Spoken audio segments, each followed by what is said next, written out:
Baiklah, kita akan melanjutkan pembahasan ini ya, kinetika reaksi Sikumin di mana surface reaction sebagai limiting step. Kita sampai pada persamaan 4 ya, ini belum selesai. Di persamaan 4 kita masih punya CV ya. Ada banyak CV ini active site yang kosong ini sulit, termasuk sulit ditentukan secara eksperimen seperti hanya CBS, CAS, CCS ya. Jadi yang kosong, active site yang bonding itu kan secara eksperimen sulit diukur, sehingga kita perlu mengkonversi, mengubahnya menjadi variabel-variabel yang bisa diukur secara eksperimennya. Baik, untuk bagaimana caranya kita lihat di slide berikutnya. Baik, ini adalah persamaan 4 tadi, RS, KS, CV, KC, PC, dan seterusnya. Kita keluarkan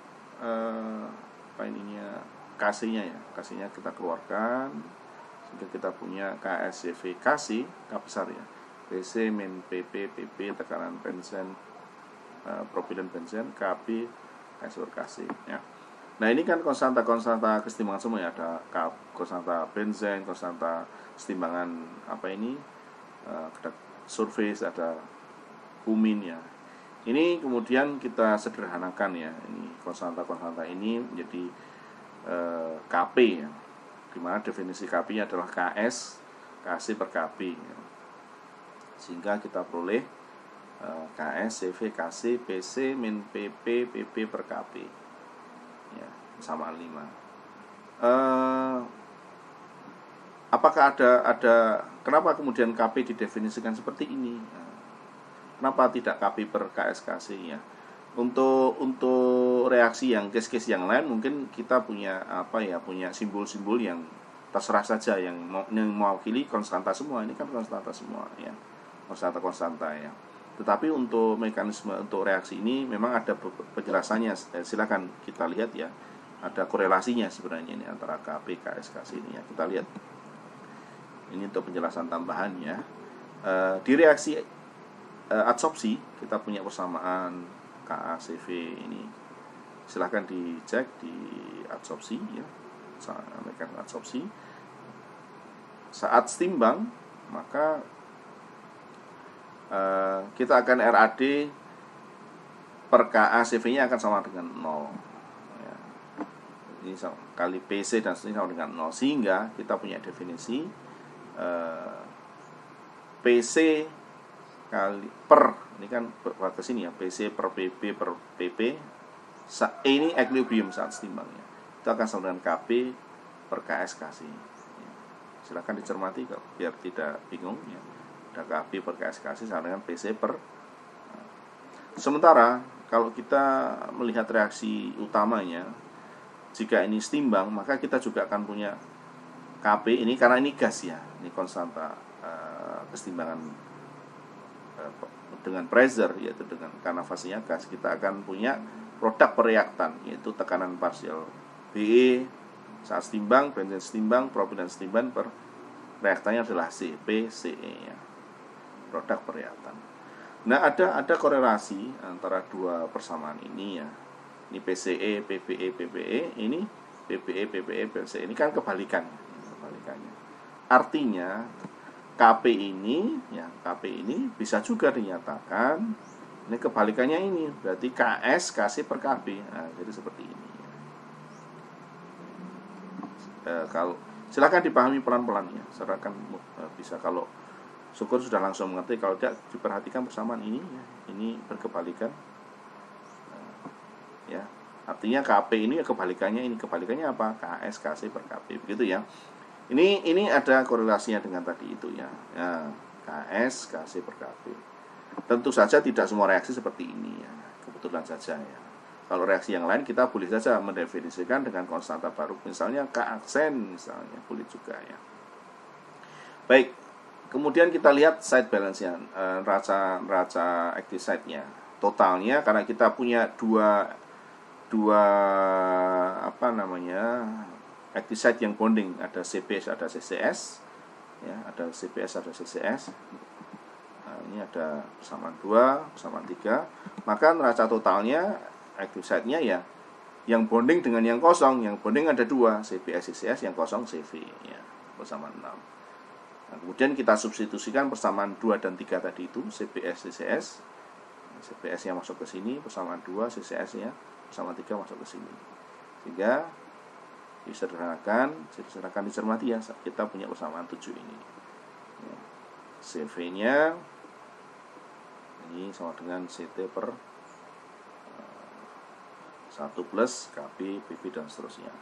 Kemudian CV ini kita substitusikan ke persamaan 5. Ini kan ada CV, ini kan nggak bisa diukur ya. Kita masukkan persamaan 7 ke sini. Nah, jadilah persamaan 8. Ada KS, ada CT, ada KC ya. Ini adalah konstan semua. Konstan karena ini semua konstan ya.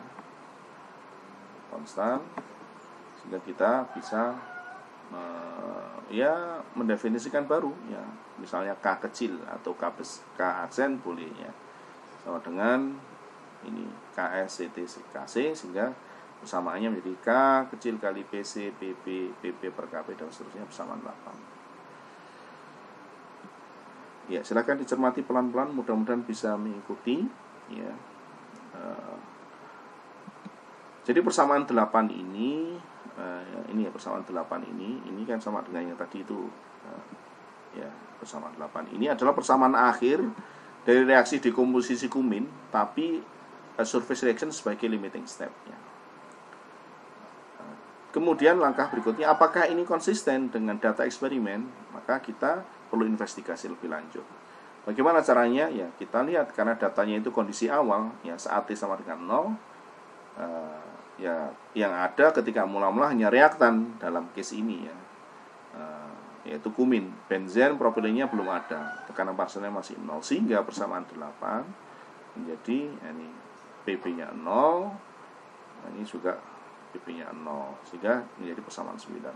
Caranya sama ketika kita menguji di lecture 4 ya, ketika adsorpsi sebagai limiting step ya. Dari persamaan 9 ini kemudian kita lihat bagaimana kalau partial pressure kuminnya mula-mula low dan bagaimana kalau dia high ya. Kita lihat di slide berikutnya. Ya, kita punya dua treatment ya. Kalau partial pressure dari kumin itu low, rendah, bagaimana? Kalau rendah, jadi karena ini misalnya PC-nya kecil sekali ya, 0,000 berapa, berarti seolah-olah ini tidak meaningless ya, tidak punya pengaruh besar yang, atau bisa dianggap ya, karena dibanding 1 ya, yang berpengaruh hanya 1 ya, karena kecil sekali 0,00 sekian, sehingga kita tinggal punya persamaan reaksi dekomposisinya sama dengan KPC0. Jadi ketika tekanan parsial kuminnya low, rendah, maka ini membentuk garis lurus ya, lurus linear ini kan KPC0 ketika initial pressure-nya rendah. Bagaimana kalau tinggi? Kalau tinggi, maka kebalikannya. Kalau ini besar, katakan konsentrasinya sangat besar, 100 lebih, ya ini satunya ini seolah-olah menjadi tidak berpengaruh ya. Sehingga kita punya menjadi persamaan KPC0, K besar, PC0. PC0 coret sehingga K per KC. K konstanta, KC juga konstan. Jadi dia ketika tekanan awal atau mula-mulanya kumin ini besar, maka initial rate-nya menjadi konstan pada berapa? Pada K per KC. Jadi bentuknya menjadi seperti ini. Tapi sampai dia akan konstan seperti ini. Nah, kita kemudian komparasikan dengan experimental result-nya. Ya, ini nampaknya kalau kita bandingkan ini lebih baik ya dibanding dengan asumsi adsorpsi sebagai limiting step-nya. Kalau asumsi kan linear, ini kan memang tidak sama persis sih, tapi ini sudah mirip ya, sudah mirip.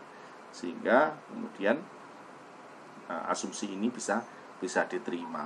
Artinya apa? Kemungkinan reaksi dekomposisi kumin ini memiliki mekanisme reaksi seperti ini, absorpsinya, surface reaksinya seperti ini, disopsinya adalah seperti ini, benzen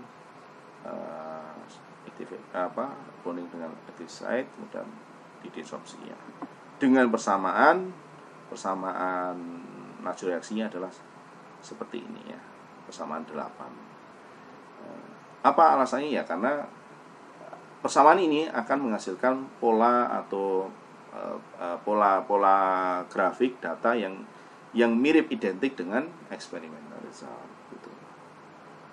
Nah, bagaimana kalau disopsi? Kan disopsi belum dicek ya. Nanti silakan saudara cek sendiri ya untuk disopsi ya, apakah mirip dengan surface atau tidak ya. Silakan dicoba. Dan bagaimana menentukan ini harganya kayaknya berapa, ini K besarnya berapa, KB-nya kasihnya. Nah, untuk menentukan ini nanti kita perlu data-data realnya. Bukan hanya pola grafiknya tapi angkanya berapa ya. Dan itu akan kita lihat nanti di case study 2. Ya, silakan dicermati pelan-pelan, mudah-mudahan bisa dipahami.